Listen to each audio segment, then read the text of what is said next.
Hello everyone, welcome to my channel. இன்றைக்கி நம்ம என்ன பார்க்க போகிறோம்னா class 6th supplementary Hindi reader தான் பார்க்க போகிறோம். சாப்டர் 1 அவத்புரி மே ராம். இது பார்த்திங்கன்னா உங்களுக்கு ரொம்ப லென்த்தியாக இருக்கும் கொஞ்சம்.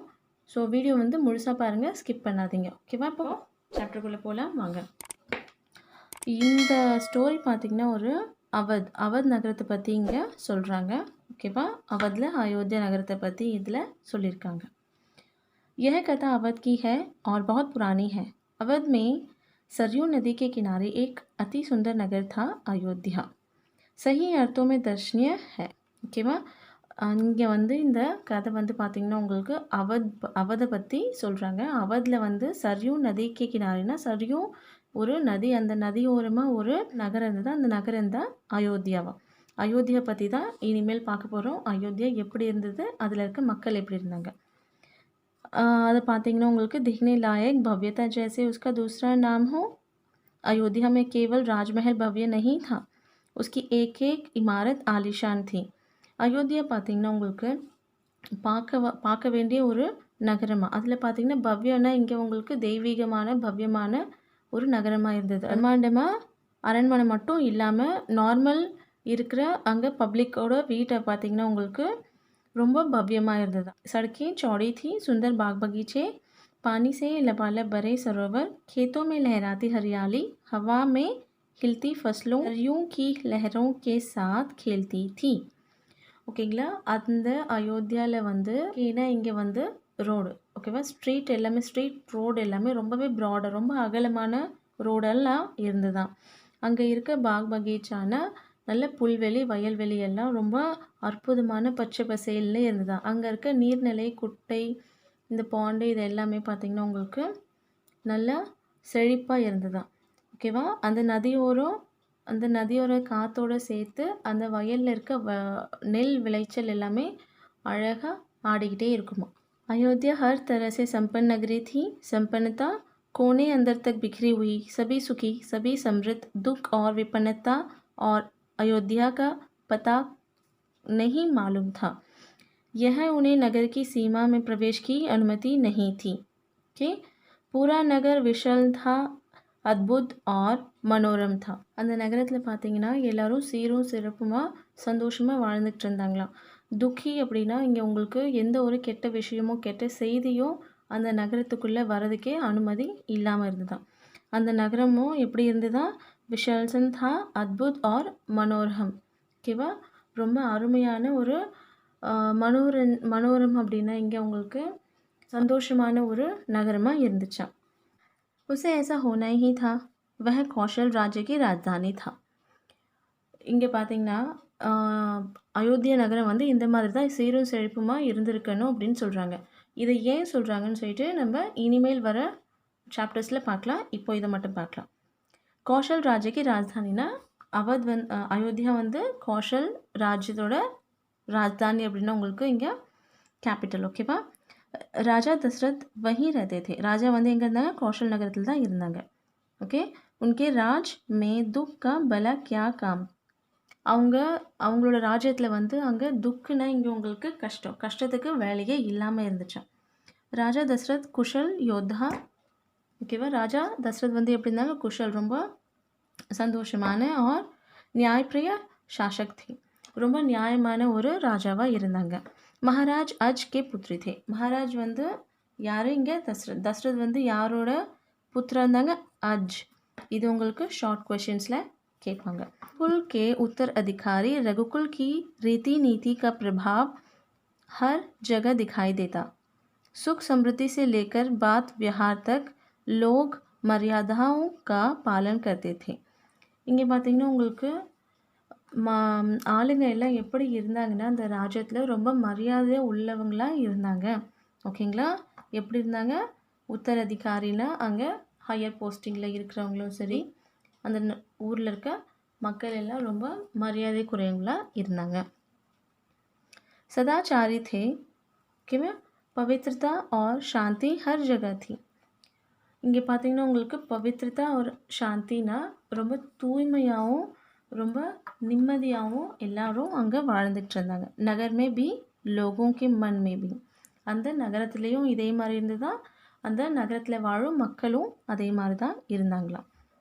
राजा दशरथ यशस्वी थे, उन्हें किसी चीज़ की कमी नहीं थी, राज सुख था, कभी होने का प्रश्न नहीं था.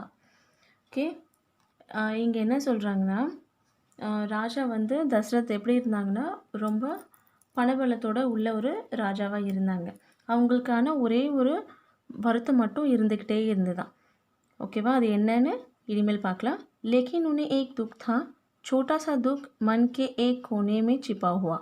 அவங்களுக்கு ஒரு சின்ன வருத்தம் இருந்துதான், அவங்க உள் மனசில் வந்துட்டு அது அவங்களுக்கு உறுத்திக்கிட்டே இருந்துதான். वह रह रहकर उबर आता था, उन्हें उन्हें सालता रहता था, उनके कोई संतान नहीं थी, आयु लगातार बढ़ती जा रही थी. இது என்னன்னா அவங்களுக்கு ஒரு குழந்தை கூட இல்லையா. ஓகேவா, அவங்க நாட்டை ஆளக்கூடிய அங்கே குழந்தைங்களே இல்லாதனால அப்பப்போ அந்த வருத்தம் வந்து மேலோங்கி வந்து நிற்குமா. ராஜா தசரத்தோட எத்தனை ராணி இருந்தாங்க, அவங்களோட பேர். ஓகே, उनकी 3 ராணியாं थी, கௌசல்யா, சுமித்ரா ஆர் கேகேயி. ஓகேவா, நம்ம இதில் கைகேயின்னு சொல்லுவாங்க. அவங்களுக்கு 3 ராணி இருந்தாங்க, 3 பேரும். இதுவும் ரொம்ப ஷார்ட் ஆன்சர்ஸ். ராணியோं के मन में भी बस यही एक दुख था. ராணியெல்லாம் இருந்தாங்கல்ல, அவங்களோட மனசுலேயும் இந்த சின்ன வருத்தம் இருந்துக்கிட்டே இருந்துச்சான். संतान की कमी, जीवन सूना सूना लगता था. राजा दशरथ से भी रानियों की बातचीत प्रायः इसी विषय पर आकर रुक जाती. ராஜா தசரத் की चिंता बढ़ती जा रही थी. ராஜா வந்து அவங்களோட ராணிங்க கிட்ட பேசும்போதும் சரி, எந்த விஷயம் பேசினாலும் கடைசியில் அந்த குழந்தைங்களோட விஷயத்தில் வந்து டாபிக் எண்ட் ஆகிடும். नेक्स्ट பார்க்கலாம். बहुत सोच विचार कर महाराज दशरथ ने इस संबंध से वशिष्ठ मुनि से चर्चा की. उन्हें पूरी बात विस्तार से बताई. रघुकुल के अकेले उत्तराधिकारी के बारे में भी अपनी चिंता बताई. कि ராஜா வந்து என்ன பண்ணுறாங்க, அவங்களோட வருத்தத்தை பற்றி இங்கே யார்கிட்ட சொல்கிறாங்க, விசிஷ்ட முனி. ஓகேவா, விசிஷ்ட முனிக்கிட்ட சொல்கிறாங்க. ஓகேவா, उत्तराधिकारीக்கிட்டையும் சொல்கிறாங்க. मुनि विशिष्ट राजा दशरथ की चिंता समझते थे. उन्हें दशरथ को यज्ञ करने की सलाह दी. पुत्रिष्ट यज्ञ. ஓகேவா, அந்த முனி வந்து என்ன சொல்கிறாங்க, விசிஷ்ட முனி வசிஷ்ட முனி வந்து என்ன சொல்கிறாங்க, ராஜாவுக்கு ஒரு யக்ய வழங்க. யக்யனா ஒரு நம்ம எப்படி நம்ம கல்ச்சரில் பார்த்திங்கன்னா ஓமா வளர்ப்போம், அது மாதிரி தான் யக்யம். ஓகேவா, யக்ய வளர்க்க சொல்கிறாங்க. என்னன்னு, पुत्रिष्ट यज्ञ. ओके, महर्षि ने कहा आप पुत्रिष्ट यज्ञ करें, महाराज आपकी इच्छा अवश्य पूरी होगी. யக்யம் நீங்கள் பண்ணிங்கன்னா உங்களுக்கு வந்து புத்திர பாக்கியம் கண்டிப்பாக கிடைக்கும் அப்படின்னு யார் சொல்கிறா, இங்கே வசிஷ்ட முனி வந்து ராஜா கிட்ட சொல்கிறார். ஓகேவா, यह महान तपस्वी श्रीशृंग की देवरग में हुआ.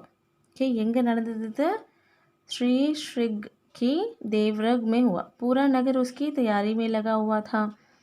यज्ञशाल सरयू नदी के किनारे बनाए गए. यज्ञशाल எங்கே பண்ணாங்க, ரெடி பண்ணாங்களா, இங்கே सरयू नदी के किनारे தான் ரெடி பண்ணாங்க. यज्ञ में अनेक राजाओं को निमंत्रित किया गया. तमाम ऋषि मुनि पधारे. संग ध्वनि और मंत्रोच्चार के बीच एक एक करके सबने आयुति डाली. अंतिम आयुति राजा दशरथ की थी. ஓகே, இங்கே வந்து என்ன சொல்கிறாங்கன்னா, இந்த யஜ்யத்துக்கு வந்து மற்ற ராஜாக்கள் எல்லாரையுமே இங்கே கூப்பிட்ருக்காங்க. இங்கே முனி ரிஷி எல்லாரையும் கூப்பிட்ருக்காங்க. அதே மாதிரி மந்திரம், இப்போ நம்ம யஜ்யம் வளர்க்கும் போது மந்திரம் சொல்லுவோமா, அதே மாதிரி ஆயுத்தினா இப்போ நமக்கு அரிசி கொடுப்பாங்க. அரிசி வந்து நம்ம என்ன பண்ணுவோம், அதில் யஜ்யத்தில் போடுவோம், நெய் விடுவாங்க. அந்த மாதிரி தான் இங்கே மந்திரம்லாம் சொல்லிவிட்டு இங்கே யஜ்யம் வந்து வளர்க்குறாங்க. கடைசியாக ஆயுத்தி வந்து யார் கொடுக்குறாங்க, தசரத ராஜா தான் கடைசியாக ஆயுத்தி கொடுத்து அந்த யஜ்யத்தை முடிக்கிறாரு. यज्ञ पूरा हुआ. ஓகேவா, यज्ञ வந்து கம்ப்ளீட் ஆச்சு, முடிஞ்சிருச்சு. अग्नि के देवता ने महाराज दशरथ को आशीर्वाद दिया. कुछ समय बाद दशरथ की इच्छा पूरी हुई. ये வந்து கம்ப்ளீட் ஆனதுக்கப்புறம் அந்த அக்னி தேவதா வந்து தசரத் ராஜா அவருக்கு வந்துட்டு ஆசீர்வாதம் கொடுக்குறாரு. அவரோட ஆசையும் நிறைவேறுது. ஓகே, तीनों रानियां पुत्रवती हुई. महारानी कौशल्या ने राम को जन्म दिया. चैत्र माह की नवमी के दिन மகாராணி கௌசல்யா வந்து ராம் அவரை வந்து பெற்றெடுத்தாங்க. எந்த டைமில், சேத்ர மகாக்கி நவமிக்கே தின். ஓகே, எப்போ அவர் ராம பிறந்தாரு, இது இம்பார்ட்டண்ட்டான கொஷின்ஸ். ராணி சுமித்ரா கே 2 புத்திர हुए. ராணி சுமித்ராவுக்கு வந்து 2 பசங்க பிறந்தாங்க. லக்ஷ்மண் और शत्रुघ्न. யார்? லக்ஷ்மண் और शत्रुघ्न. ராணி சுமித்ராவோட பசங்க லக்ஷ்மண் और शत्रुघ्न. ராணி கைகேயி கே புத்திர का नाम भरत रखा गया. ராணி கைகேயோட பையன் யார்? இங்கே பரத். ஓகேவா? राजमहल में खुशी छा गई. नगर में बधाइयाँ बजने लगी. मंगल गीत गाए गए. நகரமே பார்த்திங்கன்னா ரொம்ப மகிழ்ச்சியான ஒரு தருணமாக இருந்தது, மங்களகரமான பாட்டெல்லாம் பாட ஆரம்பித்தாங்க. எல்லாருக்கும் வாழ்த்துக்கள் எல்லாம் தெரிவிக்க ஆரம்பித்தாங்க. हर और खुशी उत्सव जैसा दृश्य. राजा दशरथ प्रसन्न थे. उनकी मनोकामनाएं पूरी हुई थी. प्रजा प्रसन्न थी कि दशरथ की चिंता दूर हुई. ராஜா வந்து பார்த்திங்கன்னா ரொம்பவே சந்தோஷமாக இருந்தாங்க. அதை பார்த்து அந்த நாட்டு மக்களும் ரொம்ப சந்தோஷமாக இருந்தாங்க. அவரோட ஆசை வந்து நிறைவேறதுனால. ஓகேவா? नगर में बड़ा समारोह आयोजित किया गया. ஓகே, அந்த மாதிரி என்ன பண்ணாங்க, இங்கே ஒரு ஒகேஷன் மீட்டிங் எப்படி வைப்பாங்க, சபை மீட்டிங் மாதிரி அந்த மாதிரி அரேஞ்ச் பண்ணுறாங்க. धूमधाम से எப்படின்னா ரொம்ப கிராண்டாக ரெடி பண்ணுறாங்க. आयोजन में दूर दूर से लोग आए. இந்த சபையில் பார்த்திங்கன்னா ரொம்ப தூரத்தில் இருந்து மக்கள் வர ஆரம்பித்தாங்க. ராஜா தசரத் ने सबको पूरा सम्मान दिया. எல்லாரையும் அவர் வந்து நல்ல கௌரவப்படுத்தினார். उन्हें कपड़े अनाज और धन देकर विदा किया. அவங்களுக்கெல்லாம் என்ன பண்ணாங்க, நல்ல துணி கொடுத்தாங்க, உணவு இதெல்லாம் கொடுத்து அவங்கள வழி அனுப்பி வச்சார். ஓகேவா? चारों राजकुमार धीरे धीरे बड़े हुए. இந்த 4 ராஜ்குமாரும் என்ன ஆகுறாங்க, வளர்ந்துக்கிட்டே வராங்க. वह बहुत सुंदर थे. அவங்க ரொம்ப அழகாக இருந்தாங்க. सुदर्शन साथ खेलने निकलते तो लोग उन्हें देखते रह जाते. இப்போ அவங்க வெளியே விளையாட போக ஆரம்பித்த உடனே என்னன்னா, எல்லாரும் ஊர் மக்களே அவங்கள தான் வச்ச கண்ணு வாங்காமல் பார்ப்பாங்க. எப்படி ஸ்டன்னாகி பார்க்குறதும் அந்த மாதிரி அவ்வளோ அழகாக இருப்பாங்களாம். ஆங்கே உன்சே ஹர்த்தி நஹி थी. ஓகே, அதான் ஸ்டன்னாகி பார்க்குறது, ஆச்சரியமாக பார்க்குறது. चारों भाइयों में आपस में बहुत प्रेम था. 4 அண்ணன் தம்பிங்களுக்குள்ளேயும் ரொம்ப அன்பு அதிகமாக இருந்ததுதான். वह अपने बड़े भाई राम की ஆக்யா மான்தே थे. அவங்க அண்ணன் பெரியவர் யார், இங்கே எல்லாத்தோட மூத்தவர் யார்? ராம். அவர் சொல்கிற பேச்சு தான் இங்கே எல்லாருமே கேட்பாங்களாம். खेल कूद में लक्ष्मण प्रिय राम के साथ रहते. ஓகேவா? भरत और शत्रुघ्न की एक अलग जोड़ी थी. இதில் பார்த்திங்கன்னா லக்ஷ்மண் வந்து விளையாடும் போதும் சரி ராமோட கூடவே தான் இருப்பாரா. பரத்தும் சத்ருகனும் அவங்க 2 பேரும் ஒரு டீமாக இருந்து விளையாடுவாங்களாம். और बड़े होने पर राजकुमारों को शिक्षा दीक्षा के लिए भेजा गया. उन्हें कुशाल और अपनी विद्या में दक्ष गुरुजनों से ज्ञान अर्जित किया. शास्त्रों और अध्ययन किया. शास्त्र विद्या सीखी. चारों राजकुमार कुशल बुद्धि थी. जल्दी सब विद्याओं में पारंगत हो गए. ஓகேவா? என்னென்னா இவங்க கொஞ்சம் வளர்ந்ததுக்கப்புறமா என்னென்னா இவங்க விஷயமாக வெளியே அனுப்புகிறாங்க. இதில் பார்த்திங்கன்னா உங்களுக்கு சாஸ்திரம் அப்படின்னா உங்களுக்கு இங்கே புக்ஸ் ரிலேட்டட். ஓகேவா? இப்போது எப்படி மந்திரம் சொல்லி கொடுப்பாங்க, சாஸ்திரோலேயும் அவங்க பார்த்திங்கன்னா ரொம்ப கை தெரிந்தவங்களும் ஆயிட்டாங்க. அதே மாதிரி சஸ்திரம் அப்படின்னா வில்வித்தையிலேயும் அவங்க பார்த்திங்கன்னா ரொம்ப கை தேர்ந்தவங்களாக ஆகிக்கிட்டாங்க. சாரோ ராஜ்குமார் இங்கே என்ன பண்ணியிருக்காங்க, ரொம்ப கிளவராக இருந்திருக்காங்க. அதில் யார் ரொம்ப கிளவராக இருந்திருக்காருன்னா மூத்த மகன் யார், இங்கே ராம் வந்து பார்த்திங்கன்னா எது இருந்தாலும் சீக்கிரமாகவே கேட்ச் பண்ணி அவர் வந்து அப்சர்வ் பண்ணி அதில் सक्सेसुம் ஆவார். राम इनमें से सर्वोपरि थे. उनमें कई अन्य गुण भी थे. विवेक, शालीनता और न्यायप्रिय था. राजा दशरथ को राम सबसे अधिक प्रिय थे. இவங்க 4 பேரை கம்பேர் பண்ணும்போது ராம் அவர் வந்து ரொம்ப நியாயமாக நடந்துக்கக்கூடிய ஒரு இங்கே யாராக இருந்தார், ராஜ்குமாராக இருந்தார். ஓகேவா? அதே மாதிரி ஷாலினதா புத்திசாலித்தனமும் இருந்தது அவர்கிட்ட, மற்றவங்கள மதிக்கிற தன்மையும் இருந்தது. அதே மாதிரி நியாயமாக நடக்கக்கூடிய அறிவும் ஆற்றலும் அவர்கிட்ட அதிகமாகவே இருந்தது. இந்த குணங்களை பார்த்து தான் ராஜாவுக்கு வந்து பார்த்திங்கன்னா ராஜா தசரத்க்கு வந்து ராம் அவர்களை ரொம்பவே பிடிக்குமா. ஓகேவா? இப்போ நெக்ஸ்ட் பார்க்கலாம். राजकुमार कुछ और बड़े हुए. विवाह योग्य नगर में इसकी चर्चा होने लगी। महाराज दशरथ भी ऐसा ही चाहते थे। अपनी संतानों के लिए संयुक्त वधुएं परिजनों में चर्चा पहले से ही शुरू हो रही थी। बाद में புரோஹிதோं को भी इसमें शामिल कर लिया गया. 4 ராஜ்குமாரும் எப்படி வளர்ந்துக்கிட்டே இருக்காங்களோ வளர்ந்ததுக்கு அப்புறமா அவங்களுக்கு கல்யாண பருவம் வருது. இந்த வயசு அவங்க கல்யாண பருவம் வந்ததுக்கு அப்புறமா அந்த நகரமே என்னென்னா இவங்களை பற்றி தான் பேச ஆரம்பிக்கிறாங்க. இவங்களுக்கு எப்படிப்பட்ட ஒரு ராஜ்குமாரி வருவாங்கன்னு சொல்லிட்டு இந்த விஷயமா வந்து இவங்க எல்லாம் ஒரு ராஜா மற்ற ராணிங்க இவங்க எல்லார் கூடயும் சேர்ந்து டிஸ்கஸ் பண்ணிகிட்டு இருக்காங்க.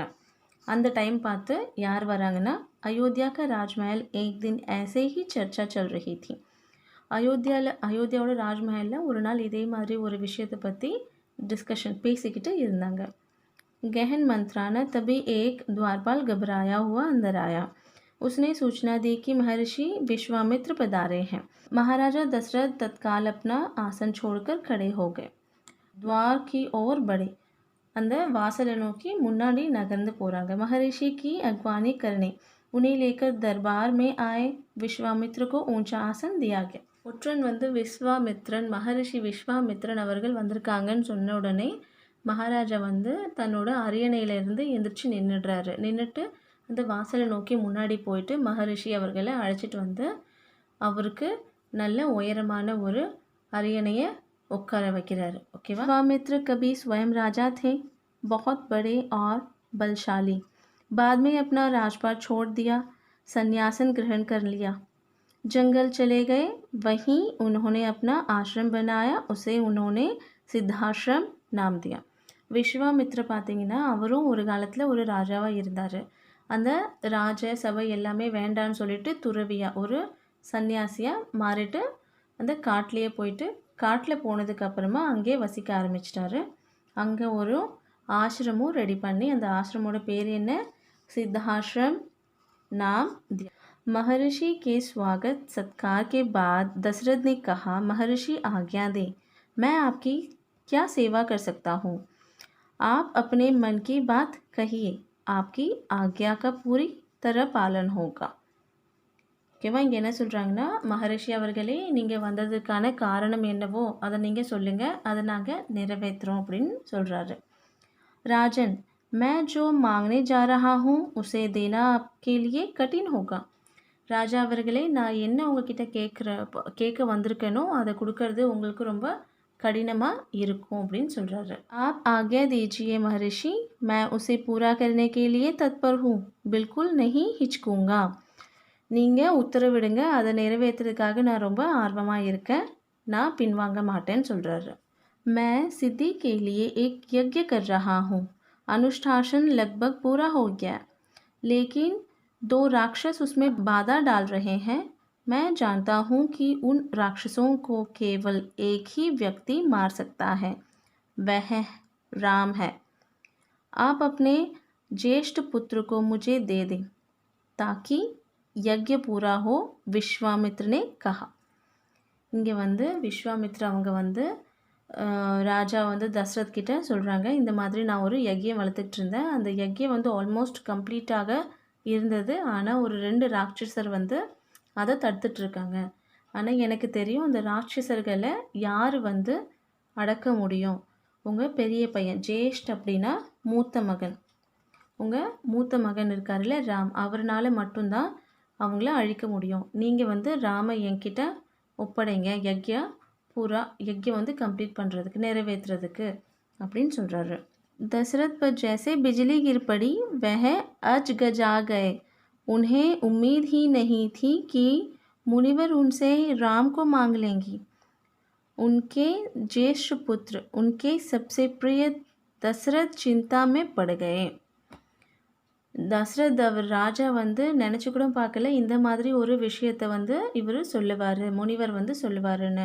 அவரோட பிரியமான மூத்த மகனை வந்து கேட்பாங்கன்னு சொல்லிட்டு அவர் வந்து இந்த விஷயத்தை கேட்ட உடனே அப்படியே ஷாக்காகி உட்காந்துட்டாரு, நல்லா உறைஞ்சி போய் உட்காந்துட்டாரு.